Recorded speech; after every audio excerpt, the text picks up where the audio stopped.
सुखियापुर नाम के जंगल में एक नागिन अपनी छोटी सी बेटी को लेकर एक मिट्टी की टीला के अंदर रहने के लिए आती है। उस जंगल में सब मिलकर खुशहाल जिंदगी बिता रहे थे, लेकिन भगवान को भी शायद इतनी खुशी मंजूर नहीं थे। एक दिन दो सरकारी रेल दफ्तर के ऑफिसर्स आते हैं। उन लोगों के बीच जो बातें होते हैं वो सारी बातें नागिन अपने कोठरी में बैठ के सुनती है। ये जगह एकदम ठीक ठाक है रेल पटरी को लगाने के लिए। इधर से रेल को चलाना कितना जरूरी है वो तो हम सबको पता ही है। वो सब तो ठीक है, लेकिन इतना सुंदर जंगल काट जाएगा, इसलिए मुझे थोड़ा बुरा लग रहा है। हाँ, पर कुछ अच्छे कामों के लिए कुछ तो कुर्बानी देना ही पड़ता है। अब क्या किया जाए? जंगल तो कटेगा ही, ये मिट्टी के टीला भी तोड़ना होगा, क्योंकि रेल लाइन तो इधर से ही गुजरेगा। वो सब हमारे ऊपर वाला ऑफिसर लोग देख लेंगे। हम लोगों का काम सिर्फ रिपोर्ट जमा करना है। आज जाके वो कर देंगे। बोल देंगे कि ये जगह एकदम सही है रेल पटरी लगाने के लिए। फिर जंगल साफ करना, ये टीला तोड़ना सब उन लोग देख लेंगे। ये सब बात करके वो दोनों वहां से चले जाते हैं। नागिन सब कुछ सुन के डर जाती है और अपने दोस्तों को बुलाती है। फिर सारी बात उनको बताती है। सब कुछ सुना तुम लोगों ने? अब बताओ क्या किया जाए? तुम लोग तो दूसरे जंगल में उड़ जाओगे, लेकिन मैं क्या करूंगी? मेरी बच्ची तो अभी भी बहुत छोटी है और कुछ दिन पहले ही तो मैं यहाँ आई हूँ। मैं इतनी आसानी से अपना घर नहीं छोड़ूंगी। लेकिन हम लोग कर भी क्या सकते हैं? उन लोगों के साथ लड़ाई करके भी हम जीत नहीं पाएंगे। तुम तो एक छोटी सी पंछी हो, लेकिन हम सब एक साथ मिलकर कुछ न कुछ जरूर कर सकते हैं। देखो, ऐसा भावनाओं में बहकने से कोई काम नहीं होगा। उन लोगों से हम जीत नहीं पाएंगे। इससे अच्छा समय रहते रहते हम नए घोंसले बनाने के जगह ढूंढते हैं। तुम चिंता मत करो, तुम्हारी बच्ची को नए कोठरी में पहुंचाने की जिम्मेदारी मेरा। हम सब एक साथ ही नए जगह के खोज में निकलेंगे। सब नागिन को बहुत समझाने की कोशिश किए, लेकिन नागिन अपनी बातों पे अड़ी रही और एक ही बात कहते रही कि वो इस जगह को छोड़ के कहीं नहीं जाएगी। इधर रेल ऑफिसर्स वालों ने अपना काम शुरू कर दिया, इसीलिए जंगल के पशु पंछियां अपने लिए दूसरे जगह खोजने में व्यस्त हो गए। लेकिन नागिनी ना तो कहीं गई और ना तो कोई नई जगह ढूंढी। वो जैसे पहले अपनी जिंदगी गुजर रही थी वैसे ही गुजरती रही। कोई मेरे साथ नहीं दिया, लेकिन मैं इस जगह को नहीं छोड़ूंगी, जान चली जाए तो भी नहीं। लेकिन अपनी जिद के वजह से मैं अपनी बच्ची को मुसीबत में नहीं डाल सकती। उसके सामने खूबसूरत जिंदगी पड़ी है, उसे अच्छे से जीने देना मेरी जिम्मेदारी है। ये सब सोच के वो मैक्स ईगल को बुलाती है। देखो, इस जंगल में तुम ही सबसे बड़ा पक्षी हो। मुझे तुम पे भरोसा है। मैं तुमको मेरी बच्ची की जिम्मेदारी सौंपना चाहती हूँ। मैं यहाँ से कहीं नहीं जाऊंगी, लेकिन तुम मेरी बच्ची को ले जाओ, उसके देखभाल अच्छे से करना। तुम ये गलत कर रही हो। तुम्हारी बच्ची बहुत ही छोटी है। हम सब जान लगाकर उसकी देखभाल करेंगे, लेकिन उसको तुम्हारी जरूरत है। तुम अपनी जिद की वजह से अपनी बच्ची को ही खो रही हो। मैं जो भी कर रही हूँ सोच समझ कर ही कर रही हूँ। तुम सब मेरी बच्ची को अच्छी परवरिश दोगे, ये मेरा यकीन है। मुझे कमजोर मत करो।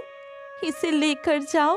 फिर मैक्स ईगल नागिनी की बेटी को अपने साथ लेकर चली जाती है। नागिनी यहाँ पे अकेली रह जाती है।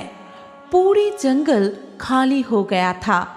मिट्टी के टीले के नीचे नागिनी चुपचाप बैठी रही।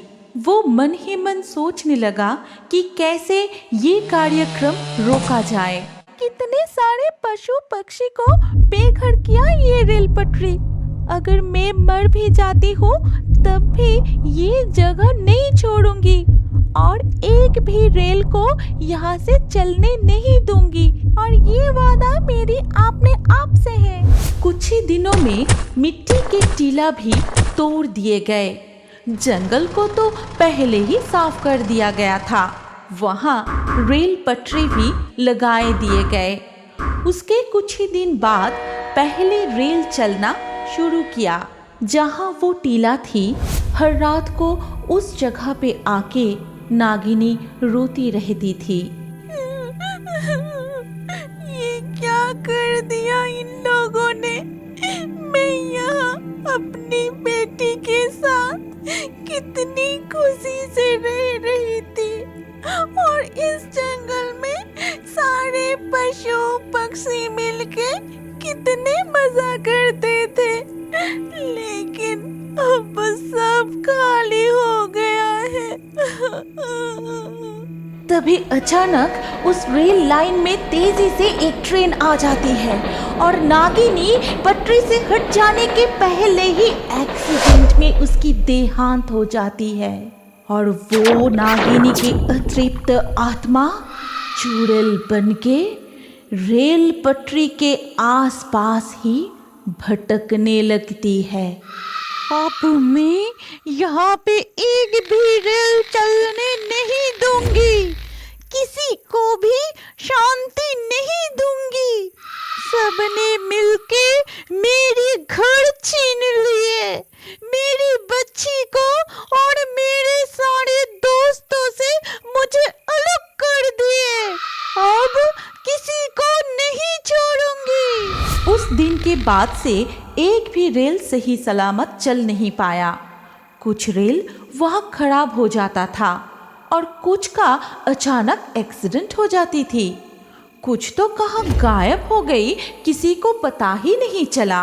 रेल के समय अनुसार रात को वहाँ पर से जो रेल गुजरने वाली थी, वो रेल अपनी मंजिल तक पहुँच ही नहीं पाया। रेल दफ्तर वाले बहुत चिंता में आ गए और इस बारे में खोज करने के लिए उन दोनों ऑफिसर्स को भेज दिए गए। वो दो ऑफिसर्स रात में वहाँ पहुँच के छानबीन करने लगे। ठीक उसी वक्त और एक रेल वहाँ से गुजर रही थी, लेकिन वो रेल उनके आंखों के सामने ही अचानक रुक गया। फिर दोनों को और भी चौंका के वो रेल वहाँ से गायब भी हो गया। और ये आश्चर्य घटना देख के दोनों ऑफिसर्स बहुत डर गए। कौन है? कौन है यहाँ? पता नहीं ये सब क्या हो रहा है, कहाँ फंस गए हैं हम लोग। तभी उन दोनों के सामने नागिन चुड़ैल प्रकट होती है। ये हमारी जगह है, तुम लोग यहाँ के जंगल साफ करके हम सबको बेघर कर दिए, मुझे मेरी बेटी से अलग कर दिए। मैं कभी यहाँ रेल चलने ही नहीं दूंगी। तुम लोग अपने सुविधा के लिए इतने सारे प्राणी को यहाँ से भगाया, अब तुम लोग इसकी सबक भुगतो। भलाई चाहते हो तो यहाँ से रेल चलाना बंद करो, नहीं तो मैं किसी को भी नहीं छोड़ूंगी। ये कह के नागिनी वहाँ से गायब हो गई। सब कुछ सुन के और देख के दोनों ऑफिसर्स अचंभित रह गए। फिर अगले दिन सुबह वो दोनों ऑफिसर्स अपने दफ्तर में जाके सब कुछ बताया और रेल वालों ने वहाँ रेल बंद करने की फैसला लिया। और कुछ ही दिन बाद वहाँ पे रेल चलना बंद हो गया। फिर नागिन चुड़ैल अपनी बेटी को ढूंढते हुए मैक्स के पास जा पहुंची और उसने देखा कि छोटी सी नागिन मैक्स, टुनिया, नैन्सी सबके साथ बहुत खुश है।